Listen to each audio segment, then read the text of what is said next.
celular fora de área. Consumidores reclamam. Operadoras vendem muito e investem pouco na qualidade dos serviços. Transparência. Termina o prazo para estados e municípios publicarem na internet os gastos com o dinheiro público. Difícil de visualizar. Usuários do transporte coletivo têm dificuldades em ver a rota dos ônibus nos letreiros. Sacolas ecológicas. Você vai conhecer um projeto que ajuda a preservar a natureza e gera ocupação nas penitenciárias. Isso e mais o Jornal em Tempo desta quinta-feira, que já está no ar. Atenção, equipe de reportagem, por favor.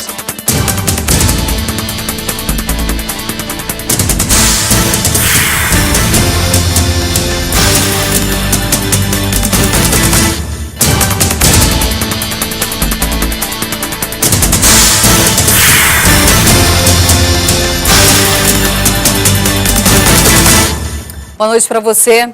Em tempos de avanços tecnológicos, um setor da economia parece regredir na questão da qualidade do atendimento, o de telefonia móvel. As vendas de celulares crescem a cada dia e as reclamações dos usuários também. E nem mudando de operadora se resolve o problema. Uma cidade em constante crescimento. São quase 2 milhões de habitantes que dependem cada vez mais da tecnologia e de facilidades quando o assunto é comunicação, mas nem sempre isso acontece. O serviço que eles propõem, que nunca propõem oferecer e que nunca cumprem com a palavra. Estava dando muito problema quando chovia, ia embora o sinal, aí eu mudei de operadora. Hoje em dia, Manaus conta com 4 empresas de telefonia móvel, sendo que, independente da operadora, a reclamação é sempre a mesma, a má qualidade do serviço. Mas de onde vem esse problema e o que falta para resolvê-lo? De acordo com a Agência Nacional de Telecomunicações, a Anatel, de janeiro a abril deste ano foram cerca de 1.000 reclamações de clientes, número considerado baixo diante da quantidade de habitantes na capital. Para o diretor regional da Anatel, a má qualidade do serviço prestado pelas empresas vem do aumento no número de clientes e a inovação no setor da tecnologia, o que estimula a procura por aparelhos mais modernos. As operadoras têm que fazer esse trabalho de tal forma que isso seja transparente para o usuário, que não afete a qualidade do serviço. Ainda de acordo com a Anatel, por ano são quase 30 milhões de reais em multas a empresas. No Procon Amazonas, a telefonia celular é campeã de reclamações. A maior parte das pessoas muda de operadora. Esta é a maior penalidade que uma má operadora de telefonia pode sofrer, é deixar de ter clientes, deixar de ter consumidores. Mas nem sempre mudar de operadora vai resolver o problema. É o caso desta universitária de 23 anos, cliente de 3 diferentes empresas de telefonia. Ela garante, nenhuma oferece um bom serviço. No meu quarto, eu não consigo sinal para telefone, seja as operadoras que eu tiver, nenhuma, tá? Aí tenho que ir para a varanda do meu quarto para conseguir um sinal. Isso quando eu não tenho que ir até o meio da rua para falar. É complicado. A Anatel informou que para fiscalizar com mais precisão as operadoras, é preciso que a população reclame sobre os maus serviços prestados pelas empresas de telefonia. Isso você pode fazer pelo telefone que está agora aqui na sua tela, 133. Polícia prende acusados de tráfico de drogas na zona oeste de Manaus. Procon volta a inspecionar as agências bancárias. Nova legislação para exploração de madeira discutida na Assembleia Legislativa. E um acidente deixa o trânsito lento no centro de Manaus. É o nosso giro de notícias. Um acidente na esquina da rua Tarumã com a Avenida Joaquim Nabuco deixou o trânsito lento durante toda a manhã de hoje. Este taxista diz que o motorista do outro veículo envolvido ultrapassou o sinal vermelho ao cruzar da Avenida Getúlio Vargas a Tarumã. O veículo capotou e o motorista teve ferimentos leves, mas acusa o taxista de ter sido o autor da batida. A perícia foi chamada para resolver o problema. Na Assembleia Legislativa do Estado, vários órgãos ligados ao meio ambiente discutem até amanhã uma nova legislação para a exploração de madeira em 40 comunidades localizadas em áreas de várzea. A nova lei é para evitar o desmatamento predatório nessas regiões. Ao final do evento, as ideias coletadas vão ser reunidas para a elaboração da nova legislação. Hoje, o PROCON fez uma nova rodada de inspeções nas agências bancárias de Manaus para verificar o cumprimento da lei das filas e as condições de atendimento aos clientes. Desta vez, não foram detectadas irregularidades. O estudante de Direito Cid Cleide Oliveira, de 33 anos, e o corretor Agnaldo Adson de Souza Almeida, de 31, foram presos em flagrante no bairro Dom Pedro, zona centro-oeste. Com a dupla foram apreendidos cerca de 150 gramas de maconha prensada, R$ 2.400 em dinheiro, uma pistola 6,35 milímetros, um celular, uma balança de precisão, além de um veículo roubado. Os acusados vão ser encaminhados à cadeia pública Raimundo Vidal Pessoa. E 2 homens armados renderam funcionários de uma joalheria no centro da cidade. A ação dos bandidos foi registrada pelas câmeras de segurança da loja. O assalto aconteceu por volta das 8h30 da manhã. 2 homens armados renderam um dos funcionários quando ele chegava na loja. Um deles mandou o rapaz ficar de joelhos. A outra funcionária, que estava na loja, foi obrigada a esconder o rosto para não reconhecer os bandidos. A ação durou pouco mais de 15 minutos e tudo foi gravado pelas câmeras de segurança do local. 70 relógios, piercings e outras joias em ouro foram roubadas, um prejuízo de quase R$20 mil. Essa é a segunda vez que a joalheria foi assaltada. O caso foi registrado na Delegacia de Roubos e Furtos e as imagens cedidas à polícia. Os bandidos estão foragidos. Mesmo com alguns adiamentos, continuaram hoje os depoimentos da investigação da suposta trama para assassinar a juíza federal Jaisa Frache. Um forte esquema de segurança que envolveu policiais militares e federais foi montado para acompanhar os acusados até a sede da Justiça Federal no bairro Aleixo, zona centro-sul de Manaus. A movimentação foi intensa durante toda a manhã desta quinta-feira. Rafael Souza, filho de Wallace Souza, condenado por associação ao tráfico de drogas, foi o primeiro a chegar. Depois, foi a vez do ex-policial militar Moacir Jorge da Costa, o Moa. Escoltado por policiais federais, ele entrou para o seu segundo dia de depoimento. Também foram ouvidos o ex-PM Wotila Silva e o coronel Felipe Arce Rio Branco. Até o fim do processo, cerca de 30 pessoas devem ser ouvidas pelo juiz federal Jorge Augusto Costa. Entre elas, o ex-deputado estadual Wallace Souza, que será ouvido por um juiz federal no Hospital Bandeirantes, em São Paulo. Wallace é acusado de mandar assassinar a juíza federal Jaisa Frache. A denúncia foi feita pelo ex-PM Moa. As testemunhas de defesa do ex-deputado, entre elas o delegado-geral da Polícia Civil Mário César Nunes, tiveram os depoimentos adiados para o mês que vem. Não houve depoimento, foi remarcada outra data. Qual foi a próxima data marcada? Dia 17 de junho. Moacir Jorge da Costa permanece em Manaus até a noite de amanhã, quando retorna para o Presídio de Segurança Máxima em Campo Grande. Veja a seguir, termina o prazo para que estados e municípios publiquem em tempo real na internet informações sobre os gastos com o dinheiro público. E os usuários do transporte coletivo reclamam da dificuldade em ver a rota dos ônibus nos letreiros. Nós voltamos em instantes.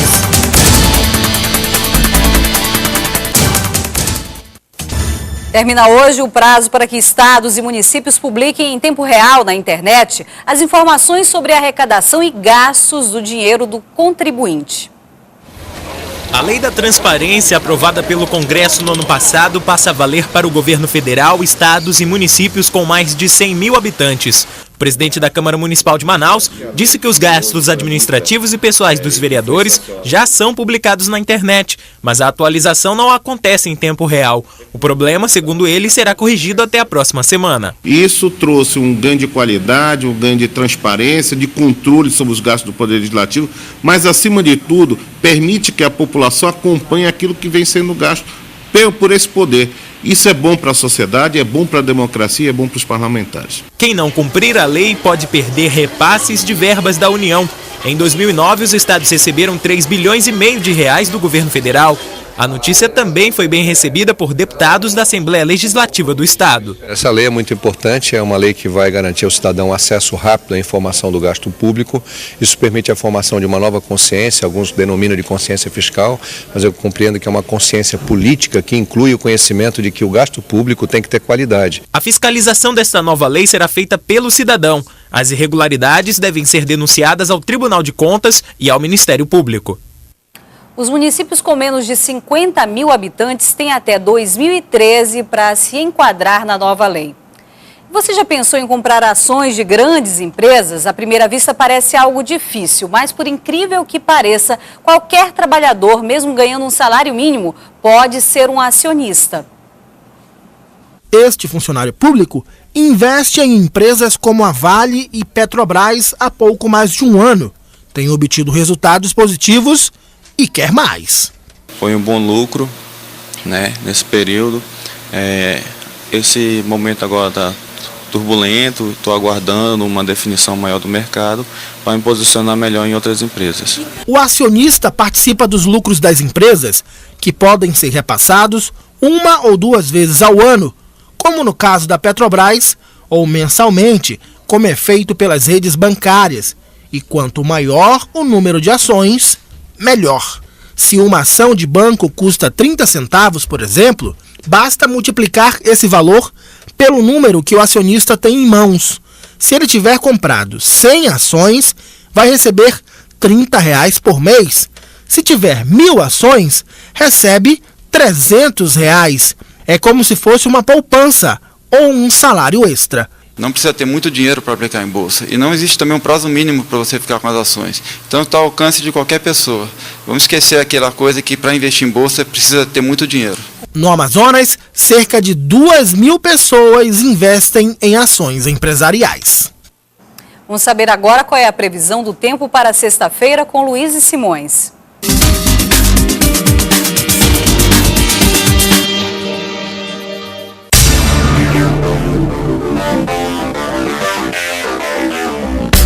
E as condições meteorológicas em todas as regiões do Amazonas são favoráveis à chuva moderada a forte. A sexta-feira será de chuva. O sol não aparece e o tempo vai ficar fechado. A média da temperatura para o estado é de 22 graus para a mínima e de 35 para a máxima.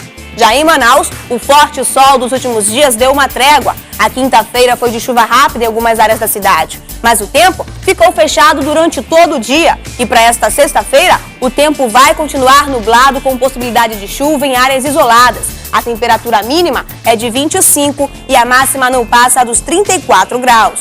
Já no interior do estado, muita chuva na maioria dos municípios. Em Itapiranga, Careiro e Altazes, a temperatura mínima é de 24 e a máxima de 34 graus. Já em Apuí, ela cai um pouquinho mais e a mínima fica em 23 graus. Confusão. Letreiros de identificação de muitos ônibus da cidade estão ultrapassados e complicam a vida de quem precisa pegar o transporte coletivo. Palavras abreviadas, muita informação em pouco espaço. Ainda bem que existem os números, porque se os passageiros dependessem apenas dos nomes dos bairros, a espera poderia ser bem maior. A visibilidade para a gente é mais difícil, né? Por causa do sol muito forte e o letreiro desaparece, assim, fica vermelho. A apresentação dos letreiros eletrônicos ainda confunde a população. 04, aí vem Colônia, Panaí, Educando, vem mudando esse termo. Aí pessoas só vê 04, aí não sabe se passa na Panaí, se passa na Colônia, se passa na Educando. Aí fica perguntando do motorista. Para resolver a questão, as empresas de ônibus de todo o Brasil vão ter que obedecer às novas regras definidas pela Associação Brasileira de Normas Técnicas e pelo Inmetro. A nova norma diz que as letras devem medir 15 centímetros de altura, o suficiente para uma pessoa que não tem problemas de visão enxergar em uma distância de 50 metros, o que equivale à metade de um quarteirão. Outra mudança vai acontecer nas cores das letras. Nos letreiros de pano, os mais antigos, as palavras deverão estar na cor verde-limão ou amarelo-limão, sempre com fundo preto. Já os digitais precisam ter caracteres amarelos ou de cor branca. A fiscalização vai ser de responsabilidade do IMTT e deve começar em julho deste ano. No próximo bloco, o homem é acusado de estuprar menina de 6 anos. Você vai conhecer um projeto que ajuda a preservar a natureza e gera ocupação nas penitenciárias. A gente volta já já.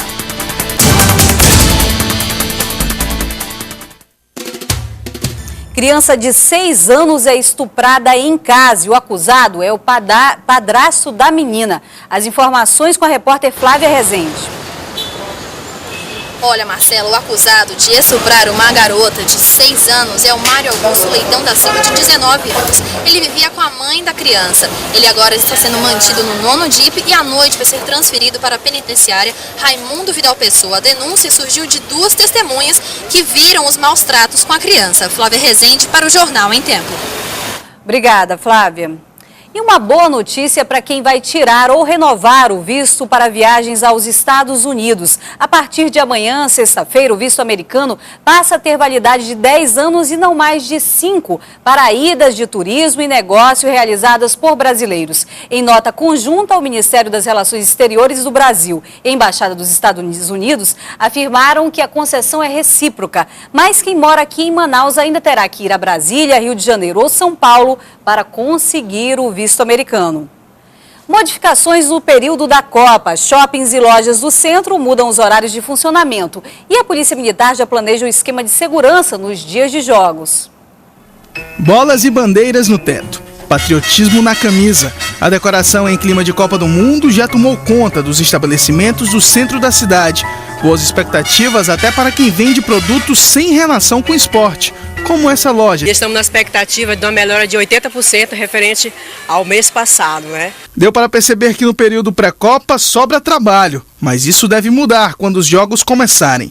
Lojas do centro e dos shoppings da cidade vão funcionar em horários diferentes quando o Brasil estiver em campo na África do Sul. A meta é fazer com que todos tenham a oportunidade de acompanhar as partidas da seleção. As lojas do centro deverão fechar meia hora antes dos jogos e só vão abrir ao fim da partida. Nos shoppings a situação é parecida. A diferença é que os estabelecimentos devem voltar a funcionar apenas uma hora depois das apresentações do time brasileiro. Mas nos casos de algumas lojas instaladas fora de centros comerciais, os horários podem variar. Se a loja achar que pode ficar aberta, ela pode ficar aberta. Não existe nenhuma lei que obriga a loja a ficar fechada. A questão das lojas normalmente ficam fechadas com os funcionários dentro da loja, levam televisão, refrigerante, fazem uma confraternização. Assim que acabar os eventos dos jogos, o comércio volta normalmente. A segurança pública também vai sofrer mudanças em dias de jogo do Brasil. Em todo lugar que for ponto de encontro da torcida, deve-se ter em média um policial para cada 10 torcedores. E nem a comitiva que vai trabalhar no Festival de Parintins deve fazer falta. Nós já temos um histórico de outros eventos de Copa do Mundo onde acontece a mesma situação, né? Nós já temos essa experiência e não há prejuízo. Vamos fazer uma conta? Quantas sacolas de plástico de supermercado você acumula todas as semanas? Pois é, as bolsas ecológicas são a alternativa para economizar e ainda contribuir para o meio ambiente. Sacolas de juta, que já estão nos supermercados de Manaus, têm ainda uma função de ressocialização. Veja por quê, na reportagem de Luiz Simões. Todos os dias, pelo menos 1000 sacolas ecológicas são produzidas por estes 11 homens. Isso mesmo, quem desenha, corta e costura são homens. Aqui, a cada 3 dias trabalhados, é um a menos na pena. Todos os detentos foram qualificados para a atividade. E no peito, o orgulho de quem busca a ressocialização. A mudança mais imediata que se percebe, uma das mais importantes, é na autoestima, que ele se sente valorizado, né, principalmente pela família, que ele está podendo prover. Das 15 máquinas disponíveis, 11 estão em operação e o ambiente não difere de uma fábrica comum.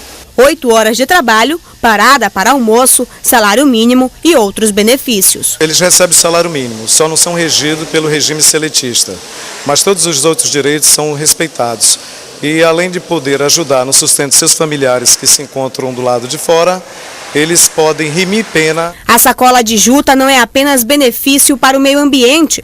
Para eles, o produto é a porta para um futuro melhor. Ajuda muito nós ocupar o nosso tempo aqui dentro. Nós ganhamos remissões através disso e é muito bom para que nós saímos daqui com uma profissão. Eu considero os detentos como uma mão de obra desperdiçada. O governo poderia olhar com mais carinho, incentivar os empresários a instalar suas fábricas, suas firmas, para nos dar emprego, né? Para que nós possamos mudar de vida, né? E depois de muito trabalho, é aqui nos supermercados de Manaus que as sacolas ecológicas estão expostas. Agora é a vez do consumidor mostrar que está disposto a mudar.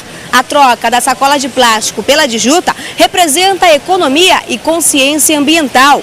O plástico demora pelo menos 450 anos para se decompor e é um dos principais agentes poluidores de rios e florestas. A sacola ecológica pode ser reutilizada e é vendida a preço de custo. O cliente aprova a ideia e diz já conhecer o trabalho dos detentos. Eu já conheci outros trabalhos deles lá na penitenciária também, como vassoura, né? E eu já sabia que eles faziam essas sacolas, só que eu não sabia que era de juta.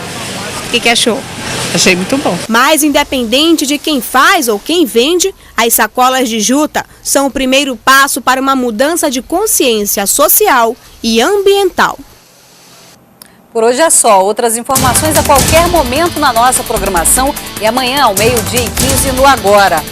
Muito obrigada pela sua audiência, uma ótima noite para você. A gente se vê amanhã, às 18 horas. Até lá.